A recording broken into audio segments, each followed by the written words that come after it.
So I'm long overdue when it comes to taking a look at another obscure gaming electronic from AliExpress, and boy do I have a gem for you guys today. What I have in front of me today is the 3D game gamepad. I've also seen this thing go by the MagicX retro game tablet. And essentially what it is the internals of a budget retro gaming handheld put into a kind of quasi tablet tabletop form. Now I'm actually really happy to see some variety when it comes to these retro emulation devices. But is this thing any good, and how well does it fare up compared to its handheld peers? Let's find out. It comes in two different configurations, a 64 gig or a 128 gig, both of which are under the $100 price range. Inside the box you have the tablet itself, these two Sony inspired gamepads, a USB-C cable for charging, an HDMI cable, a mini USB to USB-A cable for charging the controllers, as well as the dongle for the controllers. With these specs, it can go up to PlayStation 1 no problem, and I expect it to provide a fairly decent Dreamcast and PSP experience, but on a much more limited capacity.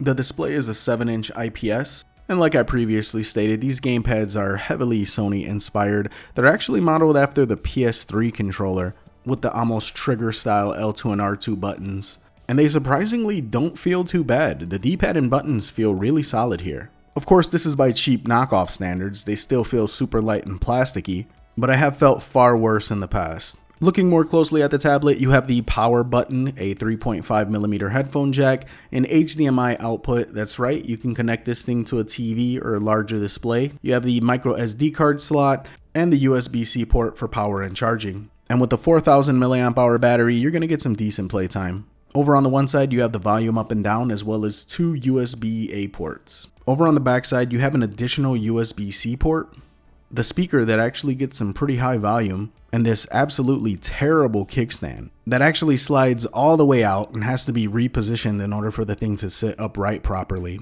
Fortunately, it has these 4 rubber feet, so if you just want to lay it flat on a tabletop, it won't slide around. This is a great option for some multiplayer arcade games or even vertical shooters. Powering it up, it has more of a Pandora box style user interface, which is not necessarily a bad thing. While it might not be the prettiest thing to look at, it's very user friendly. Starting with PSP, as expected, there's a bit of stutteriness. Almost like the emulator is optimized with a certain degree of frame skip already enabled. I wouldn't entirely call it game breaking, but it's definitely noticeable. And this ROM of God of War that it uses, I've seen this before in the past, where a lot of assets were removed in order for it to actually run on the lower powered device. The sky seems to be completely blackened out, and just other parts of the game seem to be altered or just simply not present. Is it playable? Yes, but it's definitely not the best way to experience these PSP games. Switching over to Dreamcast, it was a very similar story to the PSP. Although I will say the stutter is much less noticeable, and some of these games actually run pretty close to perfect. Results are going to vary game by game, but for a sub $100 retro gaming device, it's actually not bad.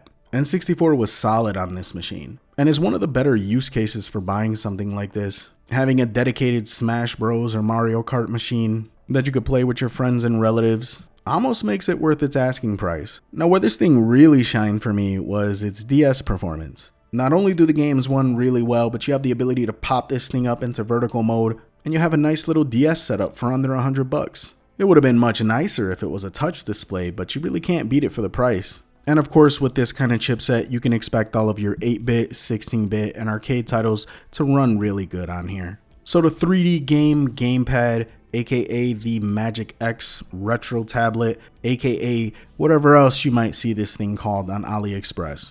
I have to say, it's not terrible. Is it better than getting a dedicated retro emulation handheld? No, probably not. But I definitely see a use case for something like this. If you want to pick up and go multiplayer battle station, or something cheap that gives some decent DS performance, this might be worth taking a look at. If anyone's interested in this retro gaming tablet, I'll have links in the description below. Until next time, this is Ness, signing out.